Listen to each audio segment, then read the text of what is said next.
It's Monday, and that means it's time for a new episode of Interviewing People, the career cast where you can learn about a variety of careers from people actually doing the work. Today I'll be talking with John Drerup, who once walked these halls and is now a garment wash and fabric manager for Target. John will be sharing about his path to becoming a fabric and wash expert, the most important workplace skills, how to survive a Minnesota winter, and much more. So enjoy the show. Well, welcome back to another episode of Interviewing People. And today I have John Drerup with us, who is a 2002 Van Buren graduate. He now works for Target as a garment wash and fabric manager, which is something that there aren't a whole lot of people that I know of doing that job. So he's going to talk to us a little bit about that career and how he ended up where he is today. So John, thank you very much for joining us. And I'd love for you to just talk a little bit about what you do as that garment wash and fabric manager. Sure. And first, I want to thank you for having me, giving me the opportunity to speak. Really appreciate the work that you're doing. I've seen a couple of the videos and I really like just the focus on it and the focus on career development. So working in specifically garment finishing, and you'd think after, close to 15 years, I'd have a good 30-second elevator pitch. Essentially, I help advise our overseas vendors and our internal designers in the best way to execute garment finishing. And garment finishing, when I say like garment wash or garment finishing, I'm not talking about like at home with Tide. I'm talking about any sort of chemical or mechanical process to get a garment to look the way that it does in store. Good examples of that would be like tie-dye, a lot of the t-shirts you might find at the Buckle, like those have tons of finishing on them. The greatest example I would say is denim. So if you go and buy a pair of jeans, nobody actually wore that pair of jeans for 10 years to get them to look vintage. But there are different chemical and mechanical processes that simulate that same sort of wear and tear on the garment to get it to look as if it's vintage. And that's kind of the work and the space that I operate in. Okay. So when you were in high school, I'm guessing you didn't have any idea that you were going to end up doing this. I see that you went to Ohio State and earned a degree in biological science. Mm-hmm. Is that something that you use in your current position? Was it a springboard to that, or do you really not use that? It was I would say it's certainly a springboard. There's a couple of biological entities that we operate with, particularly enzymes. So these are chemicals that are a part of a cell, and we manipulate those enzymes in a way to chew up, say, cotton, and just chew it up in the way that I think like the bacteria in like horses and termites, like inside their stomach that helps to digest it, we utilize those enzymes. Now, we're not hurting any animals by doing this.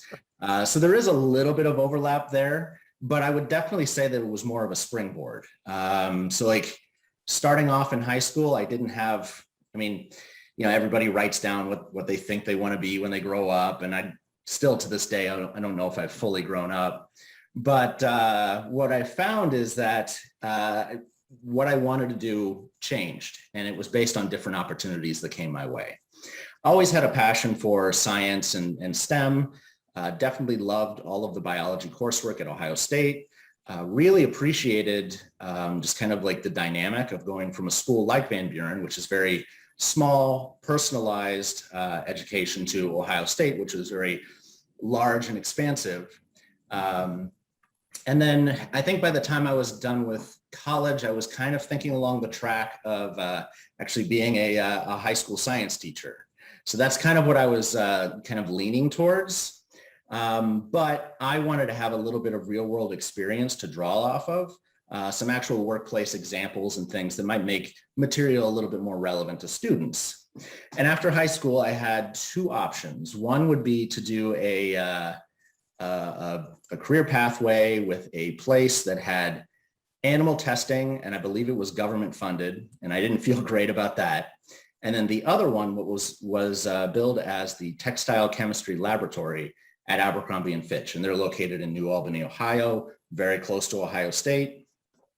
So I started in on at the Textile Chemistry Laboratory, which is just kind of informally called just a wash lab. And that's where we do a lot of the finishing processes for garments at a very small scale, and then scale them up for larger production. Interesting. So what's it like working for a company as large as Target? Again, going to Ohio State, that was obviously a big place, but Target, I'm sure, is even more expansive than that around the world and so forth. So what's that like? What are maybe some of the positives of that, and what are maybe some of the areas that cause struggle because the company's so big? Sure. I'll focus on the positives to start. I would say some of the big positives for me, as my career has progressed, I've initially wanted to deliver some of those high-end finishes that you would see at Abercrombie & Fitch for a lower price point. So I relished in the challenge of delivering on that at Target. I feel like I've done a pretty good job of that. But then it also kind of hit me that why not do these things in the most sustainable way that we can? Let's do the least amount of harm to the planet. So that's what I've been focusing on the last 3 years, is really reducing the amount of water and the amount of temperature that's going in, because they're both kind of like connected. You reduce one, you're reducing the other, and you're pulling out CO2 emissions. You're making more fresh drinking water available for people in countries of production, which are usually Southeast Asia, Central America, these types of places.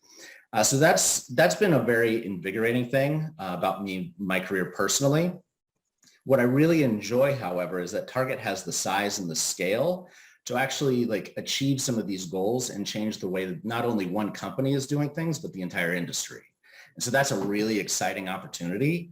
Really love leveraging that amount of scale to kind of accomplish these things. I can't speak specifically to some of the numbers and reductions, but I would say like in just one section of washes from 2019, which is the last year I have really firm data, just by dropping the temperature 10 degrees, we've been able to pull enough energy to charge over 1 trillion smartphones. Wow. So it's a significant amount of savings done at scale. We're not ready to kind of publicly talk about some of those things yet. So none of those numbers are hard and firm. Right. But that's one thing that I really absolutely love. I also love the fact that Target has a lot of different resources and a lot of different personnel that have expertise. So at a smaller company, I might be focusing on the finish, but then I would be focusing on the fabric development. So I would be engineering the fabrics from scratch, which I did for a short period of time at Target. I might be advising on how they might be constructed properly. And there's a whole laundry list of things. I might be negotiating on the costs with these things. And those are somewhat uncomfortable conversations where you're both trying to get the best price, you as the retailer and the vendor sitting across from you. Thankfully, we have the size and scale and the personnel for people who really enjoy that even just that negotiation, that argumentative nature. We're set up to where the people who really relish in that, they can do it. I like to focus just on the engineering side of it. So I really can dig in deep, and that's a really great thing about having a larger company that you're working with. The negative things that I would say about working at a company of this size and scale is that it's somewhat easy to be lost as a person. And that's not to say that I'm not supported as an individual for my teams, but it takes a long time to affect change internally. And oftentimes in a larger company, there's a lot of entrenched thinking. So a great example would be, it took me about 4 years from the time I got to Target to the time they built it. I have my own wash lab. So I started off with a wash lab with Abercrombie & Fitch. I built a very budget one at Target, but we're still able to do all of those things. It took me about 4 years start to finish, from initial proposal to open the doors, I could start washing things. So it does take a good amount of time to affect change. It's best to kind of like think of it in terms of like a boat. So like Target is like a cruise ship. It takes a long time to turn a cruise ship. Right. Sometimes I wish I was at a smaller company, something very nimble like a speedboat, and I can just, here's what I think we should do. It's going to be the most sustainable thing. Let's go. And you can actually do that. So it's a very interesting dynamic. There are certainly pros and cons to both. that has to be interesting. It sounds like you brought that idea of the wash lab to them, that wasn't something they had before. And that has to feel very fulfilling to know that you are helping a huge company like that and helping the world at the same time. Yeah, yeah. Yeah, and it really comes down to if you're in a larger company or really anywhere, it's just kind of explaining the why. Like, why is this important? Why should, Target invest, I think it was like $500,000 into this wash facility? That's a good chunk of change. What's the return on investment? Right. You have to kind of spell it out. And you also have to spell it out in terms of, in this example, monetarily. Like, here's the return on investment. And I would say, I'm not going to speak on the specific programs, but there's been a couple of times where we've had programs where if I'm not able to find a fix within my wash lab, we're going to have to cancel the program. So this is like tens of thousands of units, a significant financial obligation there. I would say like the wash lab has paid for itself like 20 times over since it's been completed. So it's very validating to have that sort of happen, but you definitely, whether it's a small company, one-on-one, or a large company, explaining the why of doing something and doing it in the terms of the person that you're speaking to, absolutely critical. Yeah. And, I love the idea that Target values your ideas and they can see the value that you are bringing to their company. And, that's something I think a lot of people want, is to be valued. And it's cool to see how they're doing that for you. So I know in the past when we've talked over email and so forth, I feel like you've talked about having to travel. And I guess I'm interested, I haven't talked to a lot of graduates who have done a lot of travel in their positions. What do you enjoy about that? How is that difficult when it comes to family, so forth? Yeah. So obviously within the last 2 years, travel's kind of ground to a halt. The really exciting stuff is kind of visiting new countries, visiting new people, getting to know somebody face to face. Like, it really saves a good amount of, I would say, time and money in doing some of these developments. So there was a time there where I was working in denim. I focus specifically on non-denim now, so anything sportswear related. But I have a good amount of experience in denim, and for several years, I would travel with the designer twice a year for about 2 weeks.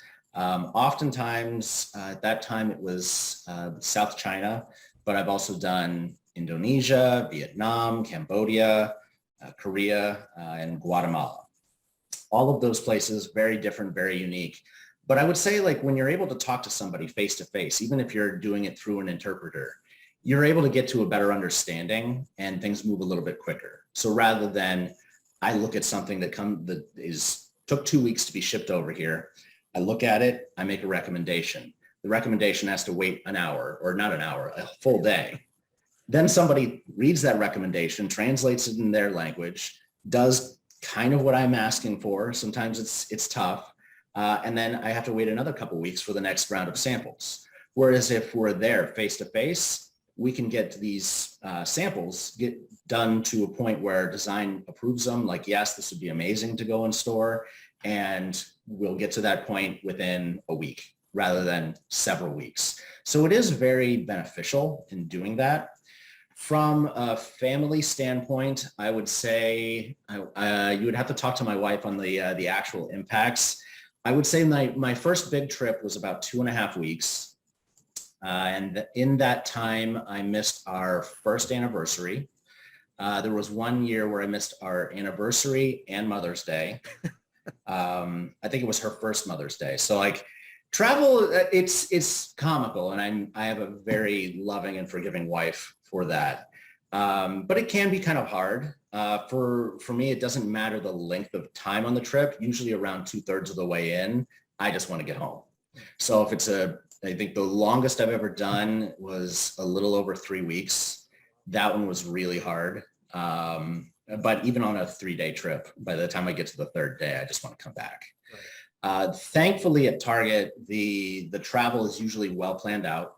And so I've got, I think most of the time I've got a 1.5 month notice that here's what we're going to do, here's where we're going to go, and kind of orient your schedule that way.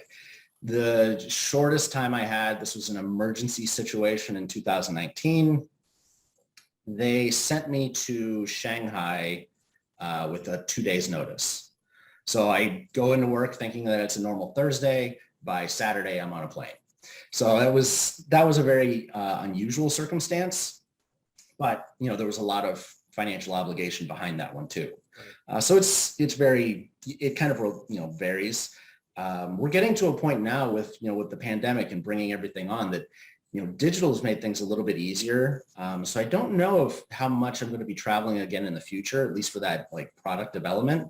I'd really like to go more for laundry elevation. So visiting some of the places where they are doing a lot of the finishes that I'm prescribing and showing them ways to be a little bit more sustainable. That and kind of getting to explain the why. So a good example of that would be, yes, it's great if we can reduce 20 million liters of water from one laundry facility. That would be fantastic. The dollars and cents value for that particular laundry is around $6,000 US. So I have to find other ways to kind of sell it because $6,000 is, it's a good amount of money, right. But for an entire factory over an entire year, it really isn't kind of worth it. So you have to find other ways to kind of explain why this is a good thing. So when we think about clothing, we are all used to just going into a store and pulling it off the shelf or off the hanger, taking it home. We often don't think about the amount of time and effort that has gone into that. Is there anything that you think we should consider the next time we are purchasing clothing that we probably never stop to think about? I think it would, for me, it's probably not a good business strategy, but I would love it if people bought clothing, if they got away from the term fast fashion, where you'll buy a garment that's really, really inexpensive, but you probably are only going to wear it once or twice and then throw it away. That amount of textile waste is not great. The industry is working hard to find ways to capture that textile waste and recycle it into new products. They want to do it into new clothing. We're not quite there yet. I just kind of wish that there was a little bit more consumer behavior that was a little bit more conscientious. Outside of that, just kind of understand that, there comes a cost with having, inexpensive garments. And some of this cost is just not fantastic working conditions. There's certainly things you just need to look close enough in some of the news headlines around the world to kind of understand oh, this isn't great. This is not good. Right. So really just be conscientious about where your clothes are coming from and how long you're going to actually use them. Throughout your work, I'm sure you've met some interesting people. Is there anyone especially famous or interesting that you've met through your career path? Famous, I would say there's a very well-known denim designer. I don't think he remembers me. Adriano Goldschmied. So he's in charge of AG Denim. So they're a pretty well-known brand. But outside of that, as far as maybe names people would know, not so much. Okay. But there are absolutely some very interesting personalities. So I have a very technical mind. I focus on numbers and chemicals and temperatures and things like that. But the interplay and working with creatives, some designers are a lot easier to work with than others. My hope is that none of the designers who are difficult to work with think that I have a different opinion of them. But my purpose is to kind of execute their vision, but to do it in a way that's both cost effective and sustainable. And so that's kind of the pocket where I'm at, and just that interplay of commercialization and creativity. It's a really fun kind of spot to be in. Right. So yeah, I'm guessing you have to really work on relationship skills because you are working with a wide variety of people. Is there anything that you've learned about relationships from your career? Yeah. So I think I've internalized it quite a bit. And there used to be a time where I had to really, and I still do it, before any sort of communication I send out in a written perspective, because I think one of the things, especially in this current global climate where everybody's like talking to a screen, it's very difficult to have, to pick up on the social cues of somebody. And the written word, it can be interpreted however you want. So a perfectly innocuous sentence that I would type, somebody else could read it and be like, wow, he's being really aggressive here. So one of the things I try to do is I really try to like wordsmith every email that goes out. Probably takes me twice as long to send them out, but managing those relationships and stopping what I love to call the swirl. As soon as you're able to kind of stop that, you're going to get a lot more done. I was reading a fantastic book last year, Give and Take by Adam Grant. I highly recommend it for just kind of like understanding different people. But within that, there was a little bit of a credo that came out that I have tried to adopt, and I've found it's very successful. It's really just 4 simple steps. I've got it like right here on my computer, so I don't forget it. Show up. That's number 1. Don't be tardy. Don't miss time. Number 2, if you're there, work hard. So work hard's number 2. Number 3, be kind. Always assume positive intent. Most of the time, people aren't really thinking about you in a negative sort of way. So don't internalize that.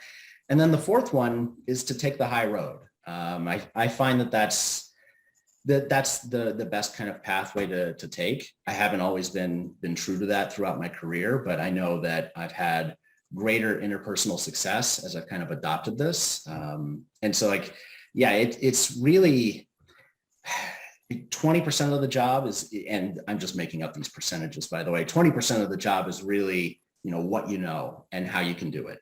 I'd say 80% of the job is those interpersonal soft skills. That's really important to develop.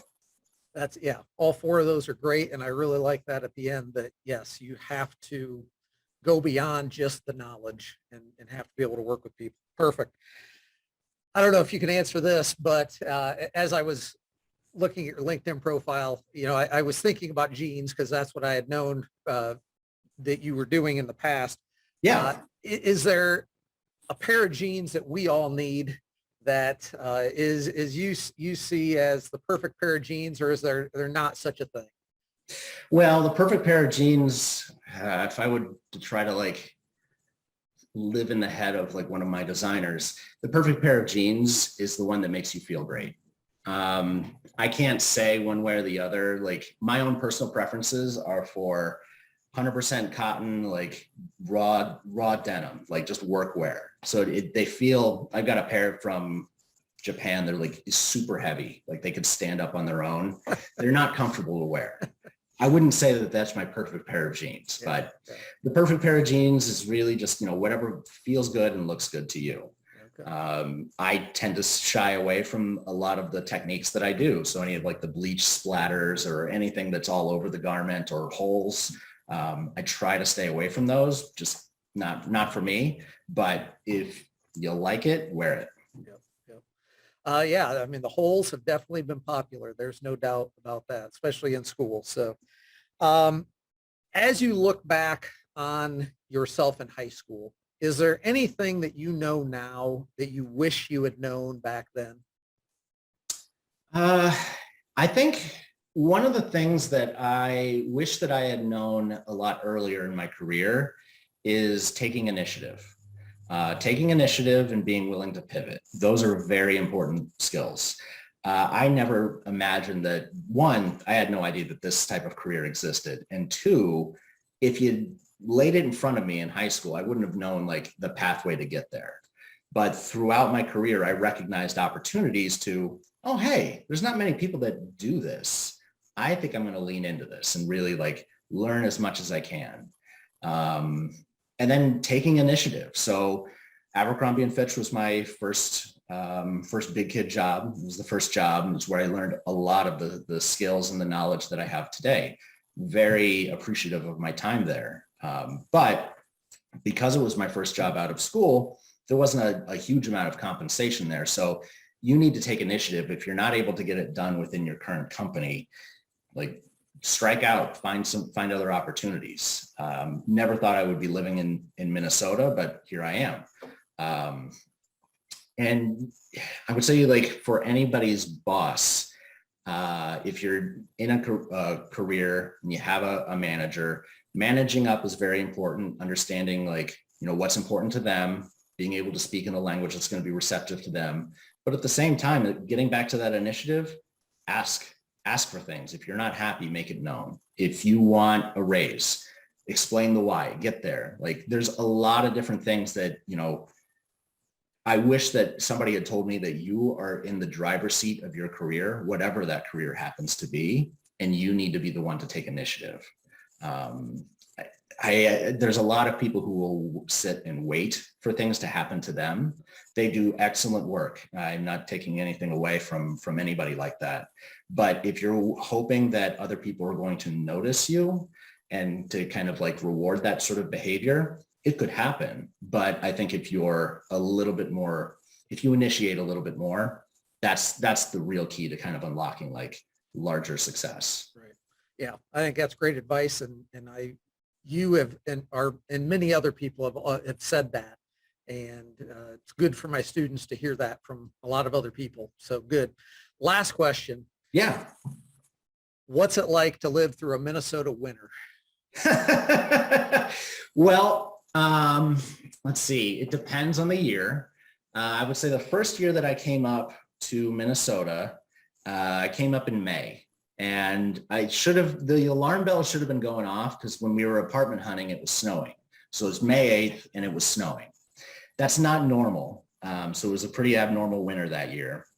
And when I'm up there in the summer, I'm watching like local news, and local news is like, here in Minnesota, we earn our summers. And I'm just like, that's kind of a weird thing to say. And then I think it was that winter, that winter where it got to, I believe there were like a couple of the things where it was warmer on the surface of Mars than it was in Minnesota that day. And United States uses Fahrenheit for their temperature scale. For all of the recipes that I generate in my job, I use Celsius because that's what everybody else is using. I did not know that there was one temperature where Celsius and Fahrenheit are the same. And that one is actually -40. And I found that out because that was the temperature in Minnesota that day. So it can be very brutal. I personally really love winter, and it's a good fit for me. But it can be rough. Yeah. You want to have a good snowblower. Absolutely. All right. Well, John, I greatly appreciate everything you shared. Really great to catch up with you again, and thank you for that. And if I have any students who are still interested, I'll definitely be sending them your way with some additional questions. Yeah, I love to answer questions and just kind of like be sort of an ambassador for this type of work in this industry. Really appreciate the opportunity to share. And I love the work and the outreach that you're doing with your students. Thank you for watching this interview with garment wash and fabric expert John Drerup. I hope you learned valuable information about his career, and to be sure you don't miss upcoming interviews, please click subscribe so you'll know when the next episode is released. Thank you for watching, and as always, remember the best part about Mondays is interviewing people.